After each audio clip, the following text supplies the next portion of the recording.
I I have big problems with who is likely to pursue the metaverse first. Obviously, the news just came out that I mean, Zuckerberg's been saying this for a while. That they want the metaverse to exist and they want to be at the forefront of it. But really, it's like kind of the first news that we're seeing all the restructuring going around at Facebook to really get this done.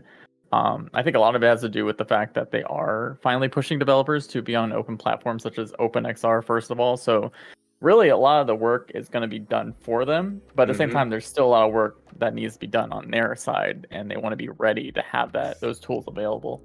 But it seems rushed, doesn't? Well, not rushed, but the announcement and the fervor and just like him all in, like we knew you're all in, like you made it as clear as how much you like Sweet Baby Ray's, but like all of a sudden you just went like straight for the jugular, and now I can't log on to Twitter without reading an argument on what the metaverse is, and I guess it's social based because he said so. I mean, yeah, I do agree that it all starts with like you can't have a metaverse without a social baseline, which is actually ironically where I think Facebook struggles with a lot actually when it comes to like VR, XR, whatever. It's the most ironic thing. They are literally a social media Goliath, yet they've had multiple failed projects and like social VR platforms. They just can't get it right. And it stems from a bunch of issues, but I think the biggest issue is really the kind of echo chamber that kind of goes on within Silicon Valley of like, what do we need to either regulate or have available for social VR? You can see that especially in the avatar designs. I know this is a very controversial opinion about like avatars, but I don't really see people rushing to like VR chat to make avatars based on what they look like in real life. Whereas Facebook is like, we gotta make you look well like a sort of like a what's that, like a Bitmoji in VR sort of thing. And I think that's where a lot of the like people look at this and they're like, man, why would I go to this when I can be whatever I want, change into whatever I want? It's just I can go on about all the problems with it, but it's really interesting that they have that problem though too, because they are the social platform. I mean, their movie is the social network. Like that's what you're known for, but something about keyboard warriors you're real good at. But when it comes to creating virtual beings and that dynamic of not behind the keyboard, man, do they falter. Do they falter hard? I'm with you on the avatars. Brad Kuhn on VR chat. What made you choose that? I got to ask. That avatar, like, when you first were all in on it, I'm like, okay, that's Brad's using that avatar. Dude, that avatar is you now. That avatar is you. Yeah. I see it. That's Brad. It's now an extension of you. Like, why that avatar? That's like the most interesting part of why people choose it. I gotta understand. Really, my avatar is sort of a mixture between an avatar I really liked. I really can't explain it. I know you were on the hunt for like, you might still be on the hunt for your avatar that you just connect with. I'm making it right now. You're making it. Okay, that's a good way to do it. But honestly, like Brad Chan, it does feel like me. Like I do not jump into social VR. I'm not someone who changes between avatars. When I'm in social VR, I'm Brad Chan because I really feel this is me in the virtual world. The first feeling that like I when I first got into full body tracking, which really got me into social VR as a concept. I was terrified of social VR before I got into full body tracking. Which we should bring that up later because I really want to talk about something about that. But anyway, I stepped into this avatar. It was one of the avatar kind of like templates on display at VKit 4, which is a very giant convention where they show off a ton of creators stuff, mostly for VR chat and like digital platforms and, well, more recently actually hardware as well for VR. Mm-hmm. But when I stepped into it, something just clicked in my brain. Like something, I don't know if it was the proportions or just everything about this made me feel comfortable. Like for the first time, I felt comfortable in social VR, and it was just sort of a domino effect from there. And then I just kept changing it and adding my own like real life flavor to it. And now it's just like I can't imagine being in VR without all of these things, especially when I add like I have eye tracking and face tracking working for it in Neos, and then I go back to VR chat and I don't have eye tracking and face tracking in VR chat, and I feel like a huge disconnect with my virtual body, which actually hurts my real.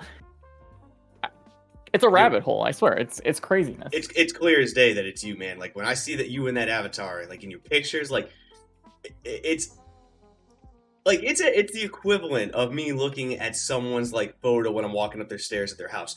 It is comfortable when I see you in that avatar, and that is goals. It's goals. I think like it's people we're let's put it this way. So have you been to the VR chat Avatar Museum, the most recent one they have? Yeah. It's like endless rooms after endless rooms after endless rooms. It's beautiful. The works that are in there are beautiful.